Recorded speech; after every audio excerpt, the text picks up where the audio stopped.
Hey guys, I figured I'd make a video for you guys on the installation of the BTI gauge. I've been getting a lot of requests. A lot of people are confused how this is installed in the car. So I figured I record for you guys how to get this installed in your MK3 Supra.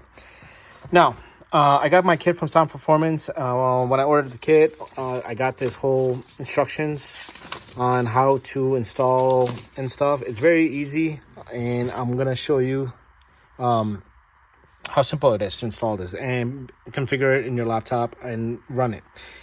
Now, the instructions I reviewed there, this is strictly for EMU Classic and Black, and I believe it may work with another ECU, Infinity, I believe, as well. But I could be wrong. So if you're running AEM and you're planning on running this BTI gauge, do find out first before you order it. But I do know it does work with Classic and also the Black. Now with the Master Classic, where you may need a CAN bus, I don't know anything about it, so don't ask me for that. I might give you some wrong information or right information. I don't know. We can go through the instructions and figure it out. But I will show you guys exactly how to do for the Black. Now, when you get the BTI gauge, obviously you get this device, and it's hanging right now, but you get this nice BTI gauge. You got two screens, and I do have video on my channel where I should run, show you guys exactly how the BTI looks and all the options within the BTI and what you can see based off what sensors and all that stuff you have on your car. Now, with the BTI gauge, you get the gauge, then you get two harnesses. One harness is basically the piece on the top, and then you get another harness, which is that little one right there. What that is for LED, for RPM indicator. So for mine, I have it over here. I basically ran that wire plugged in, ran behind this piece, and then I drilled a hole right here, ran the little LED light, and then I used a glue gun, and then pretty much got have it nicely placed in this little plastic piece. Now, this other piece has 6 wires on it, and I believe one of them is useless unless you are running traction control on your car. Now, there is a black wire, a red wire, green and white, and a blue. Now, the blue one is actually for the boost control. So if you have a Mac valve and you have it plugged into the ECU, basically you have to pin this to the ECU to be able to control your boost controller. That's how I have it hooked on my car. Now, the other two are basically, the black one is for ground, the red one is for 12-volt ignition. The green one and white one are basically CAN low and CAN high. I don't know which color is what though, but I'll explain that as we go through the instructions. Now, to install this is very simple. Have all your interior pieces on. Make sure this is in. And do be careful when you're installing these plugs. These wires are very thin. I believe they're 20 gauge. If somebody thinks it's different, please correct me, but I think it's 20 gauge. It's very, very thin. So be careful. When you install it, all you have to do is push it in. It's that easy. Now, you don't have to force it too much. And if you want to put like maybe a double-sided tape or maybe a Velcro on each end, like a very thin one, you can. If you feel like, this is going to pop out as you're driving or if you're doing some boost pull. I have yet to have this pop out in the 3 years I've been running this gauge. So if you're paranoid, go for it. Just be careful. But this thing will not come off. It's just basically a push. That's it. That's basically it. Now, for the harness part of it, let me show you guys how this is installed. Now, I have to explain how this is installed, so bear with me. Where I may not be able to show you how it's all wired into the ECU. I'll explain how it is, but I cannot show you on mine because I realized that a lot of these plugs and the way the harness was built for me, I have to completely take the harness out. We made it to a point it was just going to be a nice built instead of having a nest here. So so I apologize. I may not be able to explain in more detail than I'm about to explain to you. So the amount of wire you'll get is this much for those 6 wires that I mentioned. And what you can do is you can just put a zip tie and just have it tucked over here. That's how I have it, because obviously, you know, you have your gauge here, my ECU is right here. Literally need that much of wire. Not, I believe this is 5-6 feet, maybe, yeah, about 5 feet. So then you'll get plugs. You'll get 2 plugs. So those are the 4 wires that I mentioned, which is the power and the ground, and then high and low. And then you have your 2 other wires. Basically, the blue wire is for the boost control, and then there is a brown wire, which I'm not plugged in because I don't have traction control. Now this is going into pin, I looked at it, I believe 30, but for some reason on my 30 is wrong. So I don't know what's going on in my harness thingy here, but when I look at my pins here, 30 says analog input number 4, and it says oil, and the one below is boost control. So I may have this switched up on, I may have it pinned correctly and input it correctly in the computer, but I think I have it written on wrong. Now, I digress.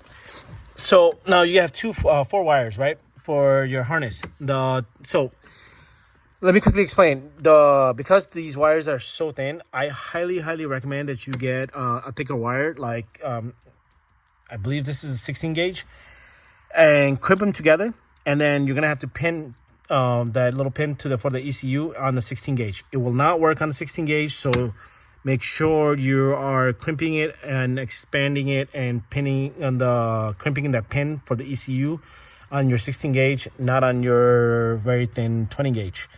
Reason why, this is very thin, the pin will not work.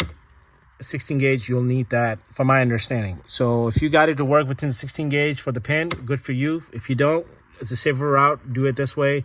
Crimp the 16 gauge if you have extra wire into the 620 gauge.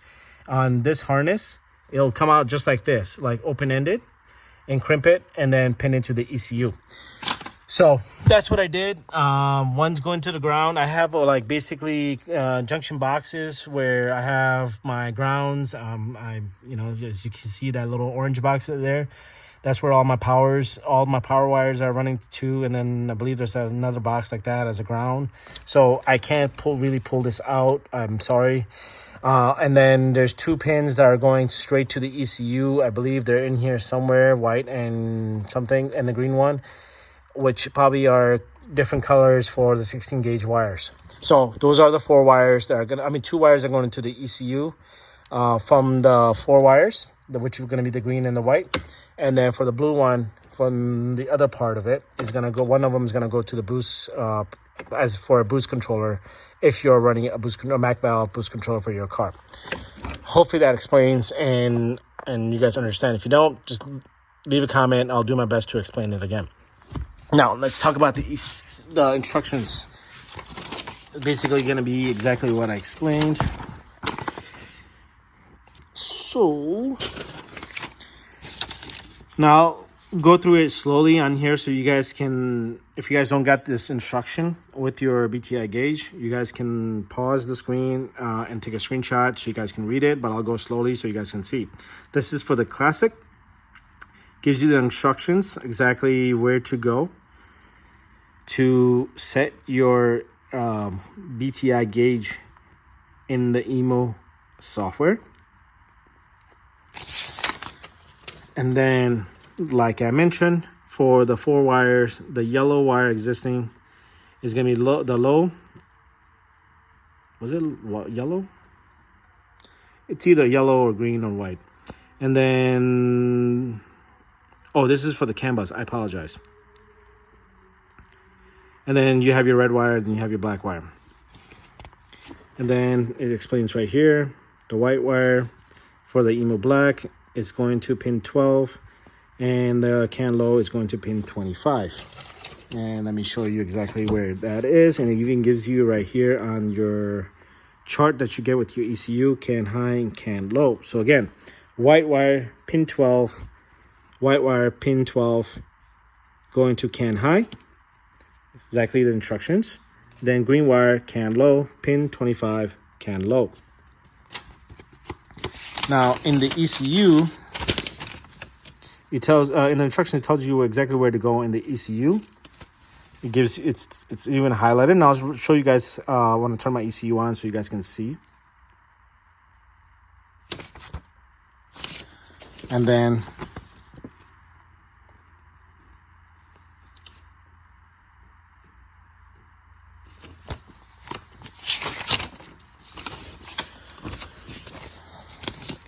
this is everything that I've explained already. The brown and the blue wire. The brown wire is for the traction control. And the blue wire is for the boost analog output. And then the 4 wires that I mentioned, black ground in, red 12 volt in, green, and white. Cool.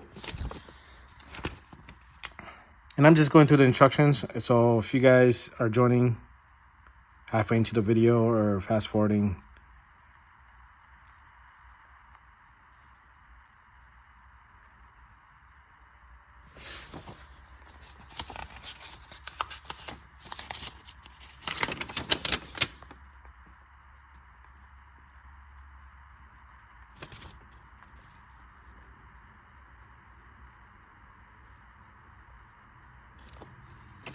it's pretty neat. This BTI gauge itself, I highly recommend, and I always will recommend this gauge to anybody who's looking for gauges for their car. I hate pillar gauges. I hate gauges by the steering wheel. So hence why I'll always recommend this particular gauge. So now let me get the laptop and then I'll show you guys in the application itself. All right guys, so I got my laptop hooked up, wire hooked up, and make sure the wire you're running is properly hooked up to the ECU. Do be careful with this wire on when you're plugged in. I recommend get everything installed and then hooked up to the ECU instead of having everything hooked up with this wire, because sometimes this wire can get, you know, if you wiggle it too hard and stuff, you may damage that little pin. So just be careful with this wire. I have a scared that I kind of may have damaged it, but it still works. So I'm gonna just trying to save you guys from damaging your thing. So now, once you have it hooked up, ignition on. This is my screen. No, I believe you can customize that screen as well, but you do have to talk to BTI or the shop that you're buying from. Mine, it just came like that, what you just saw. So now, if you have your stuff pinned correctly, you have to go to this, download your EMU application, go to CAN, and I believe in the instructions, it tells you what to do, so bear with me. So this is how mine is when you click on CAN. And it tells you navigate to CAN configuration, double click and begin CAN configuration. Once you are in, select the following. So exactly how I have here, that's what you need to do. And that's how I have it. Now, it does give you more options on the application. So just do what this tells you. Now, once you do that, go away, virus thingy. Okay, once you do that, go to, I wish this thing allows you to expand. Guess not. Now, click on this ECM switchboard, exactly what it gives you the instruction. And then do exactly how this thing's laid out. And I believe this is what I followed. So, side by side, enable pin 7, can number 7 and can number 8. I don't know exactly what that means, but this is how I have mine. Basically 1-to-1 based off the instructions. And then your BTI should be ready to go. So this is how it looks. This is how I have mine. I have the AFRs on the left hand side, and then the map PSI. On the right side, it gives you the boost pressure. So boost pressure is every time you go into boost, it tells you exactly what the highest boost that you hit until you hit another gear. It'll reset, or if you drop down a gear, it'll reset as well. Pretty cool. Oil pressure, always showing you exactly where you're at with your pressure. Fuel pressure, same thing. Injector, this is at 2% right now. I don't know why. When I'm driving, it's at 3% right now, but when I'm driving, it's at 2%. I don't know exactly how this is set up. And then H2O temp, basically this is your coolant temperature, your intake temperature. And these are all the sensors that I have, or some of these are pre-built into the ECU. And then ethanol content, since I'm running flex fuel, that's my ethanol content percent right now. And then air fuel pressure, same thing again. It reads for you here and it reads there. Then you have many other options depending on what your liking is. Again, there's other ones, simple ones, gives you the voltage and all that stuff. Go. See, and then there's another one. There's a lot of options. There's that. There's that.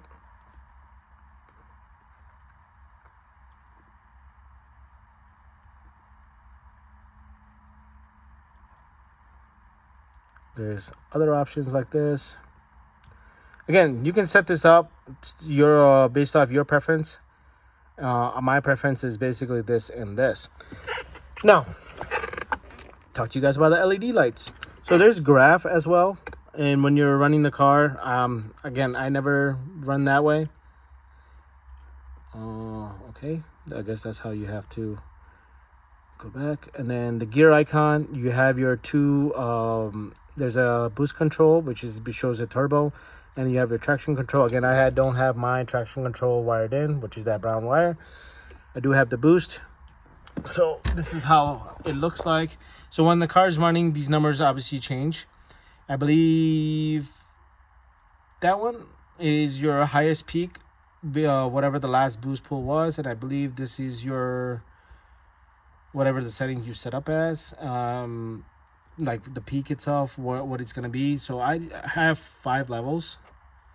1, 2, 3, 4, 5. So 1, 2, 3, 4, 5. My highest setting is at 30 pounds set up, and this is set up by your tuner in the computer itself. I don't know how to set that up or change it, so I highly recommend that you do not. If you were to find it, do not play with it. I think it's under boost, maybe.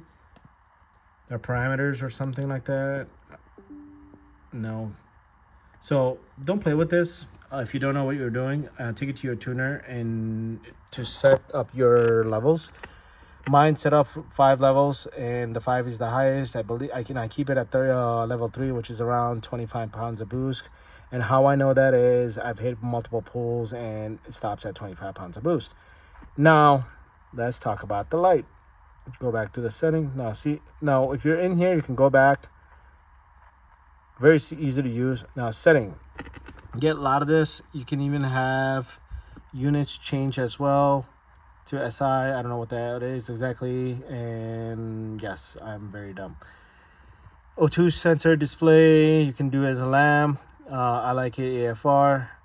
Easier for me to read. Fuel pressure, you can calculate based for, you can play around with it. And again, make sure you talk to your tuner how you want it all set up.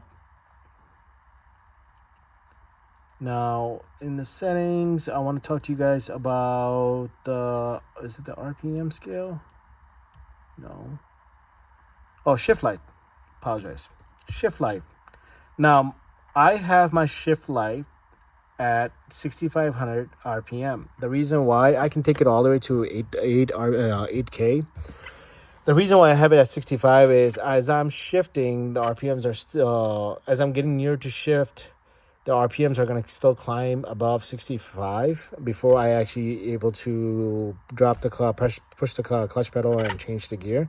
So I keep it at 65 as an indication, okay, I'm ready to go ahead and switch gears.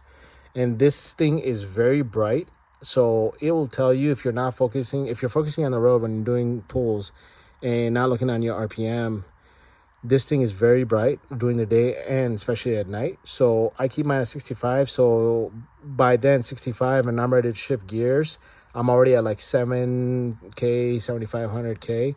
This is just an early indication. Hey, time to, you get ready to switch gear. So again, this is a preference. If you're very like, oh my God, it's 7,500 RPM. I know the second it blinks, I'm going to get into shifting really quick. Good for you. If you want, like me, set up a little earlier and then, get ready to switch, do a little less. And you can change this, I believe. Yeah, you can change this. So you click on one and change it. And I have all of them set up at 6,500 RPM. I don't know how it is set up for gears here with the transmission. So don't ask me about the gears. I just set up I just click on all of them and just set it up as 6,500 RPM. So if I have the second gear and put it low, I don't think that it's going to start flashing. Maybe it does. I don't know. I've never tested out, but I just kept all mine at 6,500 RPM. So you can play around with it and do it as your preference. So hopefully, look at that. That's pretty bright, right? So let me see if I can do that again. See, the light's pretty bright. I didn't even know that it could do that. So hopefully this all helps. Sorry for the long video and I talked a lot. It's a very self-explanatory. If you get the instructions, the wires are easy to plug in, install. Make sure you're using a 16 gauge for the pins, and that's what I did. But if you want to use the 20 gauge and you're able to get it pinned into the little, the pins that you get for the ECU, great. If not, do it my way. Get this crimped into the 20 gauge, and then crimp the pin into the 16 gauge and into the ECU. I found that to be the easiest. Hide your wires. Okay, just pop out, and that's pretty much it. So if you have any questions, please leave comments. Highly recommend buying this. Again, I don't like gauges all over here, all over here, all over here. Very simple. Buy it. It's $300 or $400, I believe it is. Best investment for this car if you're running a EMU Black. So if you have any questions, leave a comment, and thanks for watching.